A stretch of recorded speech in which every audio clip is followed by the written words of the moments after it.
na pag-uusapan natin ngayon ay hindi na 7,000 yung credit limit, kundi tumaas na po. Ito po ay 10,000 na yung credit limit dito mga kautang. At ang napakaganda ay isang contact person lang ang hinihingi ng utangan na ito. At ito po ay 0% interest sa unang hiram. At alam nyo mga kautang, napasok yung PhilHealth ID, yung National ID, yung TIN ID, at yung mga Voters ID sa utangan na ito. At hindi mo na kailangan pang i-install ang kanilang application or mag-download sa Google Play Store mga kautang dahil direct website po ang pag-apply sa utangan na ito. So ito po ay isang update lang mga kautang, kaya keep on watching!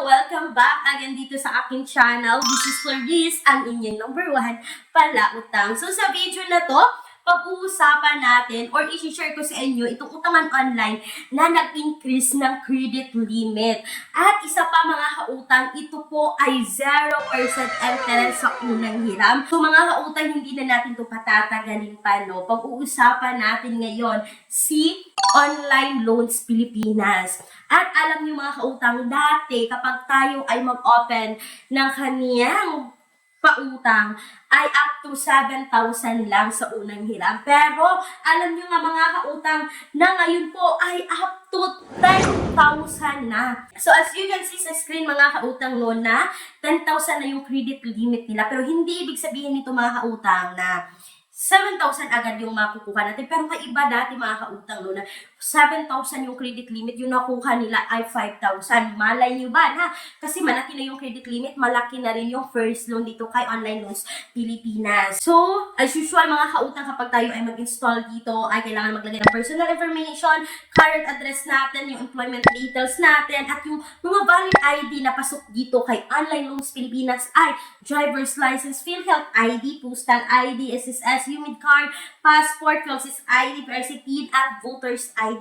Yun yung mga valid ID na pasok dito. So, mga kautang, may reviews na ako dito kay Online Loans Pilipinas dati no, yung pinakauna kong pag-apply dito ay approve agad ako dito kay Online Loans Pilipinas. At ang napakaganda dito mga kautang no, ay napaka-fast yung approval nila. So mga kautang, sinubukan ko ang 4,000. Yung na-receive ko dito mga kautang is 3,955 kasi meron silang disbursement fee mga kautang na 45 pesos. Itong 45 pesos, yan yung kaltas sa pagpasok ng pera. Pero wala silang other fees like mga loan deduction, like interest. Kasi ibabalik mo yung 4,000 mga kautang sa loob po yan ng 10 days. At ang napakaganda dito mga kautang kay Online Loans Pilipinas, kapag kayo po ay good payer dito, ay daling tataas yung inyong mga credit limit. At by the way mga kautang, huwag niyo pong kalimutan na i-uncheck po yung kanilang Borrower's Advantage Package. Kasi meron to silang Borrower's Advantage Package mga kautang, no?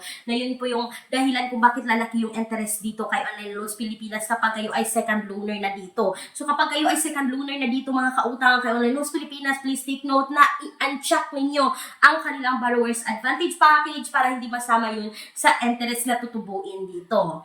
Kulang ang budget, ang mahal na mga bilihin. No problem, may solusyon tayo.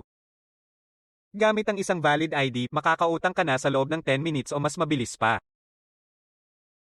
Mag-apply ng loan kahit anong oras, kahit gabi o kahit weekends or holiday. Maaaring i-check ang pinned comment sa video na ito, bisitahin ang link at mag-apply na. So yun lang po mga kautang, no, talagang sayahan lang ako kasi nagtaas na yung credit limit ng utangan na ito. Hindi na 7 days, kundi up to 10,000 na mga kautang. So that's all for today's video. Yan po yung quick review ko kay Online Loans Pilipinas. Pero bago yan mga kautang, ilalagay ko po yung link ng utangan na ito sa description box at sa comment section na video na ito dahil hindi mo na kailangan pang mag-install or mag-download sa Google Play Store mga kautang kasi po direct website po ang pag-apply dito sa utangan na ito. At isa pa mga kautang, mas preferred ko po na mag-direct website kayo kasi nga hindi nila ina-access yung ating mga contact list, hindi po ganyan. Kasi kapag nag-install tayo is nanghihingi po yan ng access, no?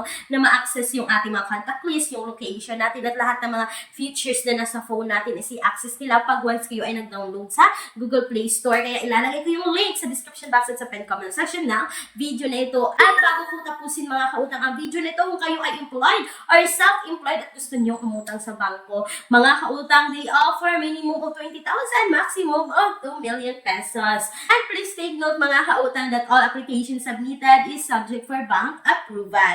Once again mga kautang, this is Clarice, ang inyong number 1 palautang dahil utang is life. Bye bye bye!